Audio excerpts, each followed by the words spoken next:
Good morning, good afternoon Dimpy. देखिए, Nifty का view यहाँ से पॉजिटिव है। हमारा ऐसा मानना है कि पिछले जो 10-12 दिन का कंसोलिडेशन है वो कंप्लीट होता हुआ नजर आएगा। स्पेशली आप देखोगे तो निफ्टी वीकली चार्ट पे लोअर हाइज लोअर लोज बन रहा था। 4 वीक पहले जो टॉप बना था 18,114 पे, वो एक हाई वेव डोजी बना था।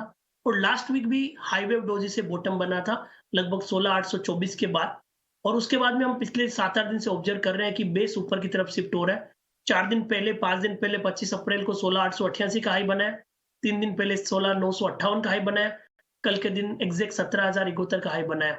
तो कहीं ना कहीं बाजार वीकली सेटअप में जो लोअर टॉप लोअर बॉटम या लोअर हाई लोअर लोज है, उसको निगेट करता हुआ नजर आएगा। और डेली चार्ट में देखें तो यहाँ पे बेस ऊपर की तरफ शिफ्ट हो रहा है। तो इन सारे तथ्यों को यदि मैं समावेश करूं और डेटा सेटअप को देखूं या फिर मैकेनिकल इंडिकेटर के क्रॉसओवर को देखूं, तो निफ्टी में अब बाय के ट्रिगर बन रहे हैं। तो हमारा ऐसा मानना है कि पॉजिटिव बायस यहाँ पे रहेगा। 17,222, 17,250 ये मेजर सपोर्ट रहेगा।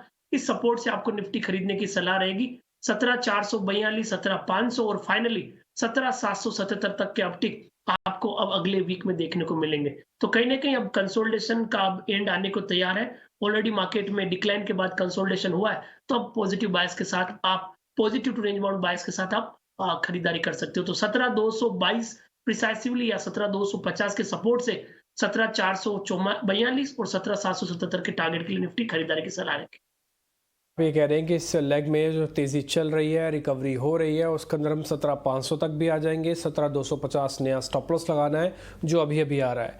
जिनके पास पुराना है तो चाहे तो दो हिस्सों में स्टॉप लॉस लगा सकते हैं। एक जो बिल्कुल ताज़ा तरीन स्टॉप लॉस दिया है चंदन जी ने 17,250 का, आप 200 भी रख सकते हैं। और 17,100 को हमने अच्छे से पार किया था गैप के साथ, और उस दिन का भी हमको स्टॉप लॉस बन सकता है। तो तीन चाहें तो आपके पास एक स्टॉप लॉस आ जाएंगे, 250, 222, 100। और अगर आप टारगेट के हिसाब से देख रहे हैं 442, 500, ये आपके टारगेट्स पे होंगे निफ्टी पे। जरा बैंक निफ्टी का डाटा आपकी स्क्रीन पर आ जाएगा। 5% कॉपन इंटरेस्ट एडिशन है। अगर आज बैंक निफ्टी को आप देख पा रहे हैं तो निफ्टी के मुकाबले बैंक निफ्टी में कुछ खास बड़ा फर्क नहीं है। आज को रिलेशन है, जो डाइवर्जन आपको दिखता था रिलायंस की वजह से, वो काफ़ी हद तक गुम हुआ है। आज निफ्टी भी बैंक निफ्टी भी ठीक चल रहा है। हालांकि ट्रेंड के तौर पर इसको हम बोल सकते हैं कि हल्की खरीदारी, क्योंकि इसका बिल्डअप आज थोड़ा और ज़्यादा होना चाहिए था, लेकिन फिर भी कोई बात नहीं। 36,900 इसका 200 दिन का एवरेज है, 36,300 इसका 50 दिन का एवरेज है। तो शॉर्ट टर्म मोमेंटम तो अच्छे से पार हुआ है, बट इन्वेस्टर एवरेज अभी भी रुकी हुई है। चंदन, इस पे आपका व्यू पॉइंट क्या है? बिल्कुल, देखिए, बैंक निफ्टी की बात करें तो बैंक निफ्टी में भी निफ्टी जैसे प्राइस बिहेवियर देखने को मिल रहा है।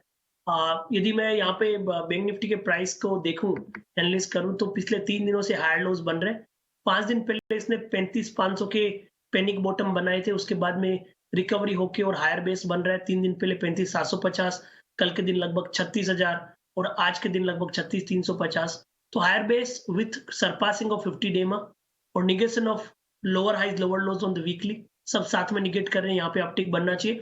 और याद रखिए, पिछले लगभग 6-7 दिनों से 36,666 एक मेजर हर्डल का काम कर रहा है बैंक निफ्टी में। इवन जो लास्ट वीकली एक्सपायरी हुई थी, उस दिन भी 36,666 के आसपास आया। उस दिन को मोमेंटम देके और रैली हुई, वापस टिक नहीं पाया। या मैं 21 अप्रैल की बात कर रहा हूँ, तो सेम बिहेवियर आपको देखने को मिलेगा। तो बैंक निफ्टी में हमारा खरीदारी की सलाह रहेगी इस वजह से। 36,350 के स्टॉप लॉस से 37,000 तक की अपसाइड आपको बैंक निफ्टी में देखने को मिलनी चाहिए। और हमारा मानना है कहीं ना कहीं दिग्गज बैंक एचडीएफसी, जो अब लोअर टॉप लोअर बॉटम को निगेट कर रहा है, यहाँ से बाउंस दिखाएगा। और एचडीएफसी बैंक में यदि बाउंस आता है तो आप समझ सकते हो कि बैंक निफ्टी में 300 से 500 पॉइंट का कंट्रीब्यूशन बनना चाहिए।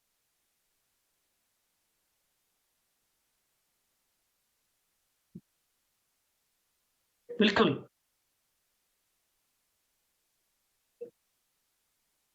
मैं में आपको दो राय सुन ये नहीं पा। है। हाँ, चंदन, अभी आपके हम वापस आपको आवाज़ आने लगेगी मेरी, लेकिन इस बीच ये बात तो बिल्कुल सच है कि एचडीएफसी बैंक का बेस तो ज़रूर बन गया है। चंदन, आई होप आपको आवाज़ आने हमारी लगी होगी। अब मैं थोड़ा और आगे बढ़ रहा हूँ। अब हम सीधा सीधा शेयर्स पे आ जाते हैं। निफ्टी का लेवल्स आपने नोट कर लिया, बैंक निफ्टी के लेवल्स आपने नोट कर लिए। आते हैं शेयर्स पे। पहले ताज़ा खरीदारी वाले शेयर्स आपकी स्क्रीन पर लेके आते हैं।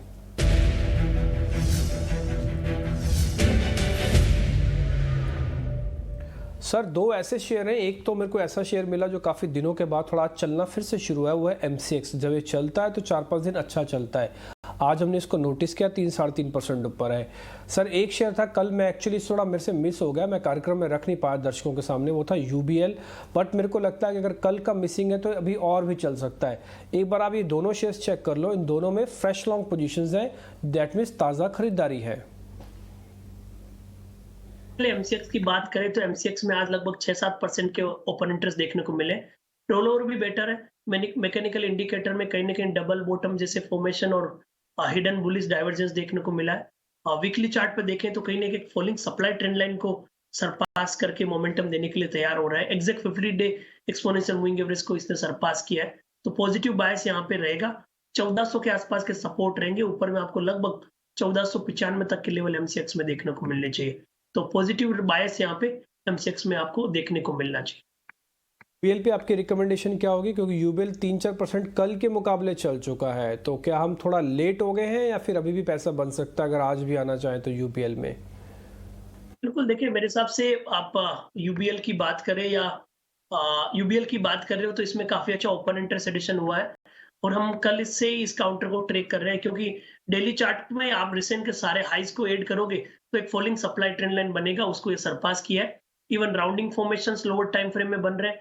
प्रीवियस हर्डल लगभग 1600 के आसपास था, उसके ऊपर अभी टिका हुआ है, तो 1600 के ऊपर होल्ड करने की कंडीशन में इसमें मोमेंटम बरकरार रहेगा, तो इस लिहाज से खरीदारी की सलाह बनेगी। 1570 के सपोर्ट से 1666 तक के अपसाइड यूबीएल में बनने चाहिए। ओके ठीक है, तो यूबीएल पे भी आपकी राय हाँ है, आप एमसीएक्स पे भी कह रहे हैं कि ठीक है और चल सकता है। दोनों के लेवल्स आपकी स्क्रीन पर आ जाएंगे। ओवाई वाली प्लेट हम आपके सामने दिखाई रही है, ओपन इंटरेस्ट कहाँ कहाँ पे कितना कितना है, आप सब कुछ चाहे नोट कर सकते हैं, फोटो खींच सकते हैं और खुद से भी चाहे तो देख सकते हैं कि जहाँ जहाँ पे प्रीमियम आपको मिल जाए, जहाँ पे ओपन इंटरेस्ट ठीक हो, भाव ठीक हो, चार्ट का स्ट्रक्चर ठीक हो, तो शेयर पे आप बैटिंग एक बार कर सकते हैं। ये यूनाइटेड ब्रूअरीज का डिस्क्लोजर सर का और साथ ही उस पर ओपन इंटरेस्ट है। इसी तरह से आप चाहें तो एमसीएक्स का भी दिखा सकते हैं, एमसीएक्स का भी इसी तरह से ऑप्शंस की प्लेट दिखाइए और जो सर की रिकमेंडेशन है बैक टू बैक विंडो बना के वो भी दिखा दीजिए, ताकि लोगों को अच्छे से क्लियर हो जाए कि हमको किस शेयर पे जाना है और किस वजह से जाना है। चंदन जी की कॉल 1495 का और 1400 का स्टॉप लॉस है और साथ में ओपन इंटरेस्ट वाली ये प्लेट भी है जो कि जून कॉन्ट्रैक्ट्स की आपको दिख रही है। शॉर्ट कवरिंग आपको यहाँ पे दिखेगी। मई वाले कॉन्ट्रैक्ट में जाएंगे आपको ताज़ा खरीदारी दिख जाएगी। ये जून कॉन्ट्रैक्ट है, यानी कि इस मंथ की बजाय अगले महीने में भी आपको कवरिंग दिख रही है, तो ये भी अच्छी चीज़ है कि आपको शॉर्ट कवरिंग जून के महीने में दिख रही है और मई वाले में फ्रेश लॉन्ग पोजीशंस है। आगे बढ़ते हैं सर एक हमने जो आज शॉर्ट कवरिंग के 2 शेयर निकाले उसमें ग्लेनमार्क है, कफोर्ज है। हमारा से मानना है कि बाजार अगर थोड़ा भी साइडवेज भी हो गया ना तो आपके डिफेंसिव शेयर काम आ सकते हैं। आईटी थोड़ा सा लीडरशिप दिखा रहा है और दूसरा फार्मास्यूटिकल्स है, तो उसमें से हमने ग्लेनमार्क को चुना है। एक बार आप चेक कर लीजिए। बिल्कुल, देखिए सबसे पहले मैं निफ्टी आईटी की बात करूं तो निफ्टी आईटी कहीं ना कहीं ऐसा लग रहा है कि जो 4 वीक का गिरावट हुआ था वो थमने का नाम ले रहा है। मेजर रिवर्सल हो नहीं हो बट गिरावट थम रही है, तो गिरावट थम रही है तो सिलेक्टिव काउंटर यहाँ पे पॉजिटिव बायस दिखाएंगे। तो आईटी में आपने कोफोर्स की बात की, फार्मा में आपने ग्लेनमार्क की बात की। तो सबसे पहले यदि मैं कोफोर्स को देखूं तो वहां पे जैसा इंडेक्स वर्क कर रहा है वैसा ही मूवमेंट हो रहा है। 3 दिन पहले इसने लगभग 3960 का लो बनाया और आज से 7 दिन पहले भी 3935 3960 के आसपास के लो बनाए, तो कहीं ना कहीं डबल बॉटम का फॉर्मेशन यहाँ पे देखने को मिल रहा है, इसलिए पॉजिटिव बायस बनना चाहिए। एक बार की रिकवरी आएगी 4100 के सपोर्ट से कहीं ना कहीं 4400 तक की टारगेट आपको कोफोर्ज में बनेगी। यहाँ पे शॉर्ट कवरिंग भी देखने को मिलनी चाहिए। सेकंड, आपने ग्लेनमार्क की बात की तो ग्लेनमार्क में मिक्स सेटअप है। काउंटर गिरा था, गिरने के बाद में हल्का सा hammer kind of formation lower level पे बना रहा है, बट कंसर्न ये है कि 427 से कल 453 के स्विंग हाई बनाए। अब 453 के लेवल को निकालेगा तभी मोमेंटम बनेगा, तो यहाँ पे थोड़ा सा डाइसी लेवल है, बट अगेन 432 के लेवल को ध्यान में रखें, 470 के अपसाइड के। पोजीशन नहीं लेना चाहते, अगर आपको लग रहा है कि आपका भी कन्विक्शन उतना स्ट्रांग नहीं है तो फिर हम एक काम करते हैं, कफोर्ज जो सर ने स्टॉप लॉस टारगेट दिया है एक बार वो आपके सामने रखते हैं। वैसे ही विंडो दिखाइएगा जैसे हम पहले दिखा रहे थे कि आपको ग्लेनमार्क का टारगेट स्टॉप लॉस नोट कर लेना।